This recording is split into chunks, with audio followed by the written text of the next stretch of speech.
کوئی شخص یقین کے ساتھ نہیں کہہ سکتا کہ اب حالات کا کیا رخ ہوگا، اس لیے کہ ظاہر بات ہے قرآن مجید میں مستقبل کے بارے میں خود حضور سے کہلوایا گیا، وَإِنْ نَدْرِي أَقَرِيبٌ أَمْ بَعِيدٌ مَا تُوعَدُونَ۔ لوگوں مجھے معلوم نہیں ہے کہ جس بات کی تمہیں خبر دی جا رہی ہے وہ قریب آ چکا ہے یا دور ہے۔ وَإِنْ نَدْرِي لَعَلَّهُ فِتْنَةٌ لَكُمْ وَمَتَاعٌ إِلَىٰ حِينٍ، اور میں نہیں جانتا، ہو سکتا ہے اللہ کچھ اور مہلت دے دے تمہیں، اور کچھ اور آزمائش جو ہے اس کے لیے تمہارے لیے کوئی اور مہلت عطا فرما دے، ہو سکتا ہے۔ تو میں بھی کسی دعوے سے نہیں کہہ رہا، لیکن دو امکانات ہیں۔ امکان نمبر ایک کیا ہے؟ ابھی عالم اسلام کا ایک سالڈ بلاک ہے جو یہودی ورلڈ آرڈر کی نگاہوں میں کھٹک رہا ہے۔ میں کھٹکتا ہوں دل یزداں میں کانٹے کی طرح۔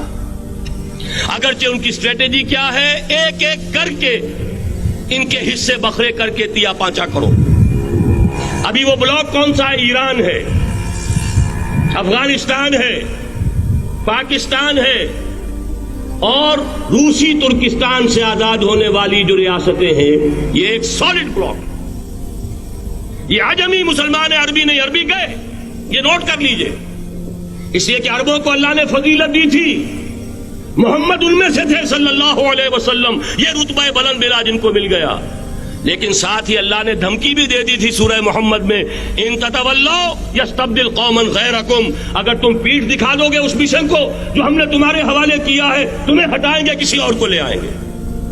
اور یہ بات ہو چکی ہے 13ویں صدی عیسوی میں، 1258 میں جب سقوط بغداد ہوا ہے، عربوں کے ہاتھ سے عالم اسلام کی قیادت چھین لی گئی، معزول کر دیا۔ اس کے بعد قیادت کن کے ہاتھوں میں آئی؟ ترکوں کے ہاتھ میں۔ ترکان تیموری ہندوستان میں، ترکان صفوی ایران میں، ترکان سلجوقی مڈل ایسٹ میں، اور ترکان عثمانی کا تو کہنا ہی کیا ہے، وہ ایشیا مائنر سے چل کر آپ کو معلوم ہے کہ مشرقی یورپ کا کتنا بڑا علاقہ، دی گریٹ آٹومان امپائر اس صدی کے آغاز تک قائم تھی۔ اس صدی میں عجیب عجیب معجزے ہوئے ہیں۔ گریٹ آٹومان امپائر جو 3 بر اعظموں پر محیط، نام و نشان ختم۔ The great U S S R, نام و نشان ختم۔ اب تو روس صاحب ایک ملک کی حیثیت سے رہ گئے۔ یہ اس صدی میں 2 اور وقت نہیں ہے میں اور آپ کو کیا بتاؤں، اس صدی میں تو بڑے بڑے عجیب عجوبے ہوئے ہیں، بڑی بڑی 2 عظیم جنگیں ہو چکی ہیں، تیسری جو ہے سر پر کھڑی ہے، دور نہیں ہے، جس کو حدیث میں کہا گیا ہے الملحمۃ العظمی، تاریخ انسانی کی عظیم ترین جنگ، اور وہی صلیبی جنگ جس کا آغاز بوسنیا سے ہو چکا ہے۔ بہرحال اس وقت جو میں کہہ رہا تھا، ورنہ میرے پاس تو یعنی یہ کہ درد دل کہنے کے لیے وقت نہیں ہے، مجھے اپنی بات کو محدود کرنا پڑ رہا ہے، لیکن میں اب آ رہا ہوں اصل موضوع کی طرف، کہ ایک امکان تو یہ ہے کہ اس بلاک میں اسلام کا احیاء ہو، اور اس کے لیے کچھ نویدیں بھی موجود ہیں احادیث نبویہ میں۔ وہ تو آپ نے سنا ہوگا اقبال کا شعر، میرے عرب کو آئی ٹھنڈی ہوا جہاں سے، میرا وطن وہی ہے، میرا وطن وہی ہے۔ حدیث میں آتا ہے یخرج ناس من المشرق یؤتون للمہدی یعنی سلطان ہی، مشرق سے فوجیں نکلیں گی کہ جو کہ مہدی کی حکومت قائم کریں گی، اور یہ ہوں گے حضرت فاطمہ کی نسل ہی سے رضی اللہ تعالی عنہا، لیکن عالم عرب کے اندر پھر ایک طاقت بن کر ابھریں گے، باطل کی قوتوں کے خلاف جہاد کریں گے، لیکن ان کو مدد آئے گی 2 طرف سے، ایک زمینی مدد آئے گی مشرق سے، ایک آسمانی مدد آئے گی، عیسیٰ ابن مریم کا نزول، حضرت مسیح علیہ الصلوۃ والسلام جو زندہ آسمان پر اٹھائے گئے تھے نازل ہوں گے، اور در حقیقت ان 2 مددوں کے نتیجے میں پھر یہود کا قلع قمع ہوگا، اور یہی گریٹر اسرائیل ان کا گریٹر گریو یارڈ بن کر رہے گا، عظیم تر قبرستان بن کر رہے گا۔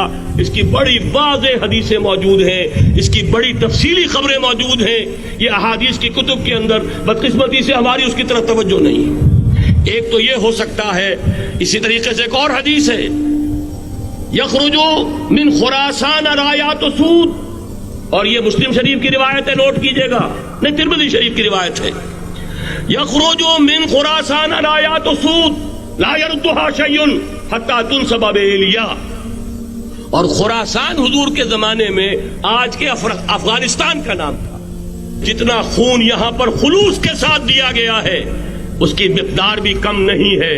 یہاں سے خیر برآمد ہوگا. اور دوسری بات اپنے بارے میں نوٹ کر لیجئے, یہ پاکستان, بچا کھچا Pakistan, what remains of Pakistan, یہ اصل میں ہے کیا؟ مولانا بہت خوبصورت انداز میں فرما رہے تھے, یہ 313 نہیں تھے, اسلام تھا.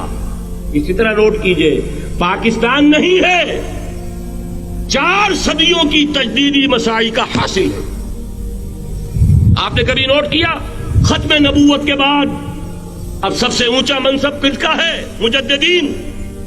سنن ابی داؤد کی روایت, ان اللہ یبعث فی هذه الامہ علی راس کل 100 عام من یجدد لها دینها. اور نوٹ کیجئے, کوئی بات ہے 1000 برس تک سارے مجدد عالم عرب میں پیدا ہوئے.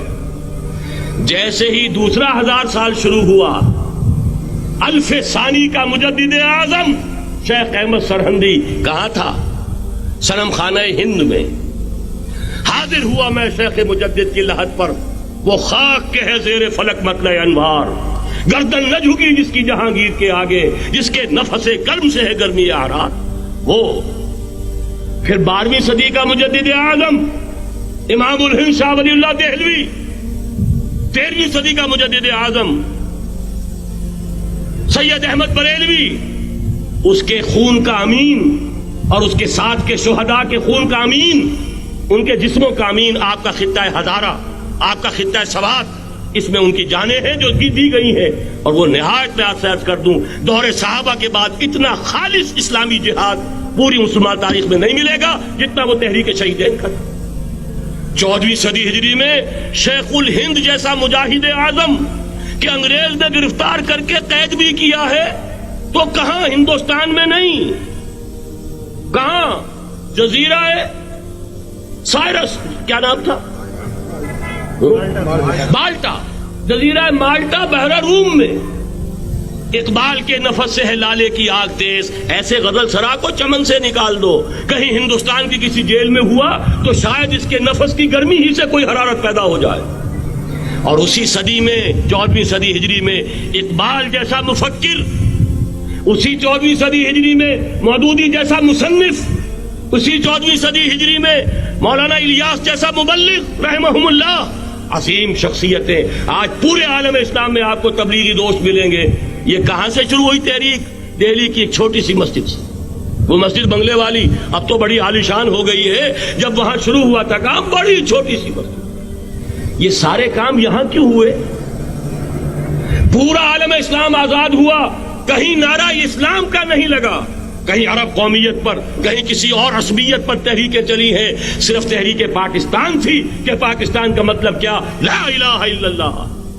کوئی سبب ہے کہ یہاں قرارداد مقاصد پاس ہوئی, حاکمیت اللہ کی ہے, کہ اکبر نام لیتا ہے خدا کا اس زمانے میں. یہ سارا ماضی سامنے رکھیے اور حضور کی دی ہوئی پیشین گوئیوں کا مستقبل سامنے رکھیے. ان دونوں سے ثابت ہوتا ہے اس خطہ ارضی سے کچھ ہونا ہے.